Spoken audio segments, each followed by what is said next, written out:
What's up, guys? It's Rico here, CEO of Sourcefine Asia, co-host of Made in China podcast, and the host of the Sourcefine Asia YouTube channel, of course. Back with, you guessed it, another one. This is another video that I'm doing. I'm just doing Q&A. A lot of people submitted questions for our webinar, and even our webinars ended up being 3 hours long, including the Q&A part of it. Like, I would say the Q&A was like an hour because we had Q&A in between each section of the presentation. There were still questions that were submitted before or after the webinar that we didn't have time to get to. So I wanted to answer some of those really quickly.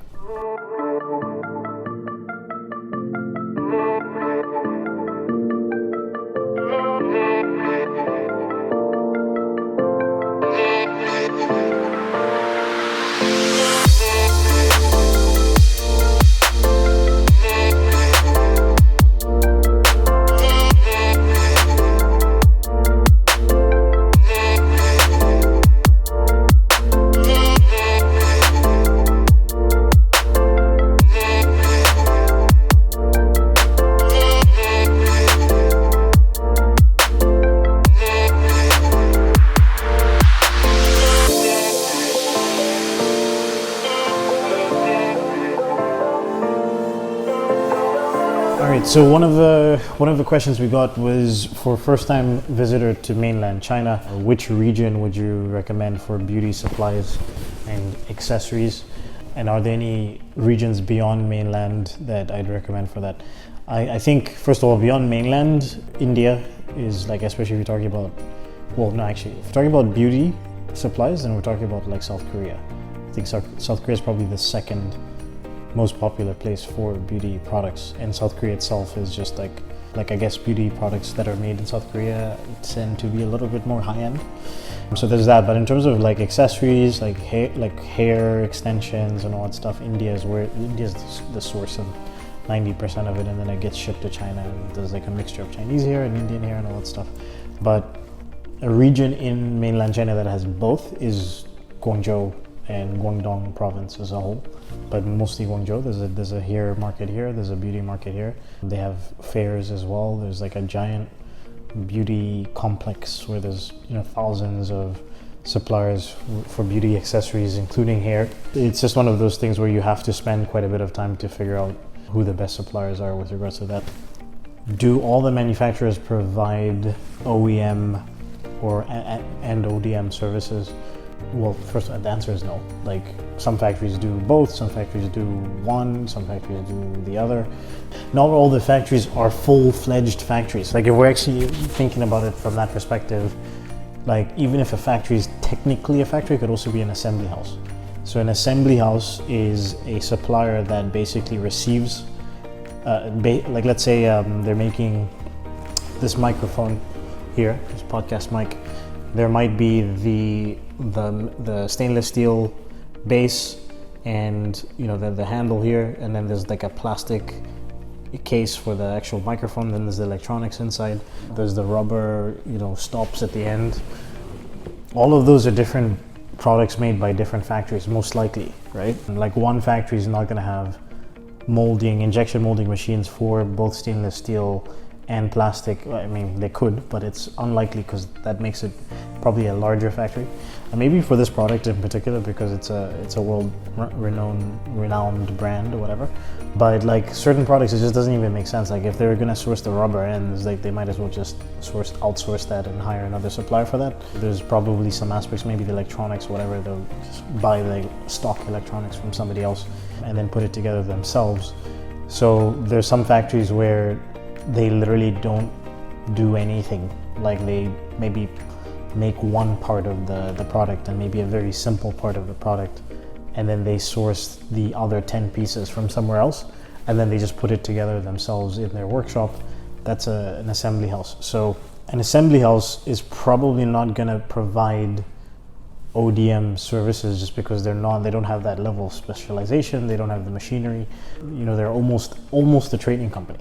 So it's like, a lot of times, like, a factory is not necessarily a factory. They could qualify technically as a factory on their business license, but you have to know, like, you're dealing with different sources from time to time. And of course, like I said, if you're dealing with a trading company, they could do ODM, but chances are they probably don't want to. It's going to take too long. It's too expensive. So they'd rather just lump your orders in with a bunch of other people. What are the benefits of launching your product or your business in China or Asia as a whole, as opposed to the US? And probably, I mean, you can add Europe and Australia and other places, other territories.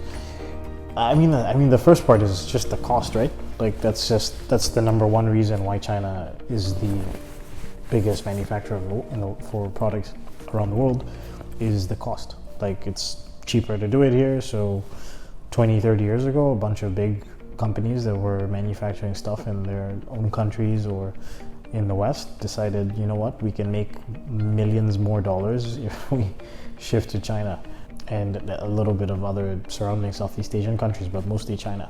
So I mean, that's the first part, is the cost. And then at this stage, now that China's been doing it for such a long time, it's the amount of options you have, the logistics. I mean, of course, in the US you have specialization. I was about to say specialization, but China probably has more specialization than most countries. Like there's a specialist factory for every single product you can imagine in China. And then they have the labor, like they have the labor force. Yeah, I mean, they have 1.4 billion people, like, and the vast majority of those people are not working in offices, right? They're working in farmland and in factories. So they just have a giant labor force. They have all those factors that I just mentioned, and then of course the cost. And then just in general in Southeast Asia now, it's even cheaper if you start talking about Vietnam and Thailand and the Philippines and all that. The negatives are obvious: the communication, language barrier, differences in quality standards, ideas, cultural differences. Certain materials that are more important to Western customers are maybe not as important here, so they're not really used that much. So yeah, I mean, those are the negatives. Besides manufacturers and suppliers, what are some other resources entrepreneurs could take advantage of in Asia? I mean, I feel like my whole podcast is like explaining this, right? Like if you listen to, we're at like 128 episodes. I've interviewed so many people, and not just in China. Like a lot of the people I've interviewed are not based in China, even they're working through China. Obviously I've done a lot in the Philippines. I've interviewed people in Indonesia, in Thailand, in Australia, and I think in New Zealand. I've interviewed people around the world. So my point is that a lot of these people are dealing with China, but they're also dealing with adjacent countries around China and in Asia. And I think you have access to some of the most interesting, dynamic, successful entrepreneurs when you're a foreigner in Asia, and it's because you're a minority.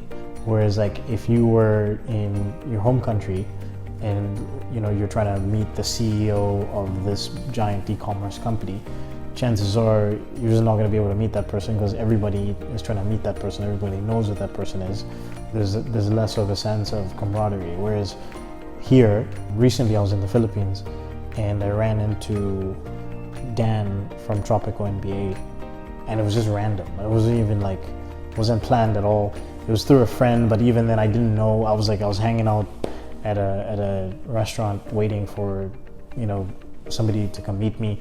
And then I ran into my friend, just happened to walk into a restaurant, and he says, "Hey, do you want to come and meet this group of guys? Come and say hi while you're waiting." I'm like, "All right, no problem." I go over there, and I find the owners of Empire Flippers, which is another gigantic e-commerce company that helps people sell their e-commerce businesses. They're a brokerage. And then Dan from Tropical NBA, and I'm just like, you know what I mean? It's just those are the kind of things I'm talking about. These are the people that if we had play out the exact same scenario in Canada, chances are we might not be hanging out in the same places, just because I probably wouldn't be able to afford to hang out in the same places that they hang out at. They would be in more exclusive locations. And then even if we met, they might have been less willing to engage with a new person, because when you're in your home country, you already have an established network and you have established friends and things like that. Whereas like when you're in a foreign country, you have an established network, but you're always willing to bring in more people to that network because inherently, your network isn't that big. So, and you know that the only way for expects to succeed is to help each other succeed, because the locals are less likely to help us succeed. So that's a big advantage, I would say, is like the networking aspect and meeting people that you should not normally be able to meet is huge. All right, somebody asked, do you always need to produce a prototype before you go into mass production? I think as standard practice, you should always try to. When we're referencing original design here, we're not talking about OEM products. Because OEM products, you wouldn't necessarily have to make a prototype, you just buy a sample from them. So I think it's good, because what happens is when you make a prototype, it's a test in a couple of different ways. It's a test for the factory to understand the intricacies of actually making the product. So, in the process of them making the prototype, they're going to learn how difficult or how easy it is to make this product. And then at the same time, it's a test for you, because you're testing whether the factory understands your concept. So, yeah, I mean, it's good just to have that physical prototype that you're saying, yes, this is what I envisioned, this is my design, and you guys have made it like as close as possible to what I was thinking. Or you can say, oh, this is close, but we need to change this. Or when you physically see the prototype, you might be like, oh, okay, I had an idea when it was a 3D rendering, a CAD or a 2D drawing, but seeing it in person, maybe it's a little bit too big, maybe there's certain aspects of it, especially if you can get a functional prototype made, maybe the functionality isn't what you're expecting, you want to tweak it. So yeah, I think it's extremely important. But there are certain situations where you can't make a physical prototype because the cost of making the physical prototype is prohibitive, or it's just making a 3D physical prototype, because of the materials that are involved, it just wouldn't even prove anything really. So like a good example is if you're making products out of glass, you can make a plastic 3D printed version of that product to confirm scale and maybe the design, I guess, but it's not really going to be practical because it's a completely different material. So those are certain situations where you might end up having to pay for a mold before you actually go into the prototyping phase. So in that situation, that's where it gets a little bit tricky. You want to make sure that you do the stuff that you usually do after you make the prototype, which is like physically visiting the factory, getting contracts in place, all of those things, like just doing as much vetting as possible and making sure that the factory understands that just because you're paying for the mold and you're getting started, it doesn't mean that you're going to jump into mass production. The mold has to be made a certain way. The product that comes out of the mold has to be what you want it to be, and if it's not what you want it to be, they have to make changes and improve the mold. Like that's a huge thing, right? So some products are a little bit more cost prohibitive and difficult to produce. All right, so a really good question I've seen now popping up, not just in the webinar itself, but like in the Enter China group chat on WeChat, was about dropshipping. So, and also it's not just dropshipping, because a lot of people are launching crowdfunding campaigns. They now have to have a solution to ship all these individual units around the world, right? So there's the dropshipping aspect, and then there's also like if you launch a campaign and you pre-sell and you're pre-selling globally, how do you get one package from here to Papua New Guinea or whatever? Like the first part is the fulfillment centers.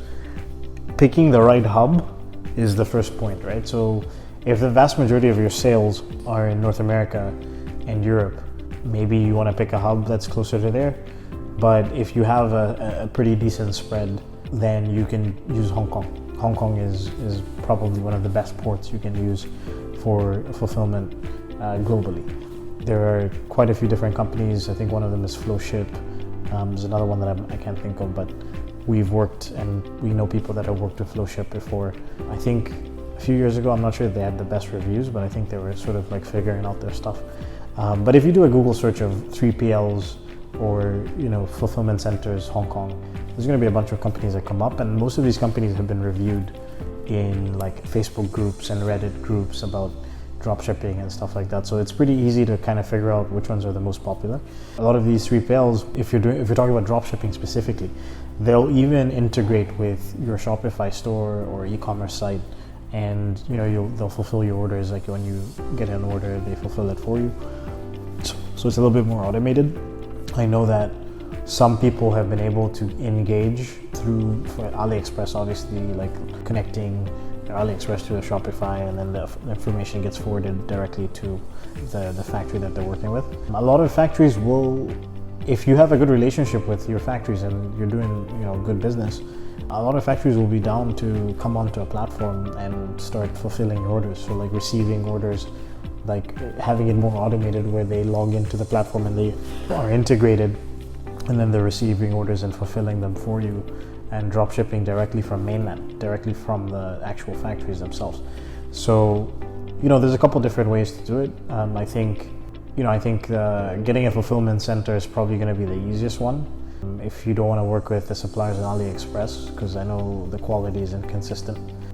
But yeah, I know a fulfillment center out of Hong Kong is probably going to be your best option when it comes to trying to do fulfillment on a global scale with individual units that have to be drop shipped.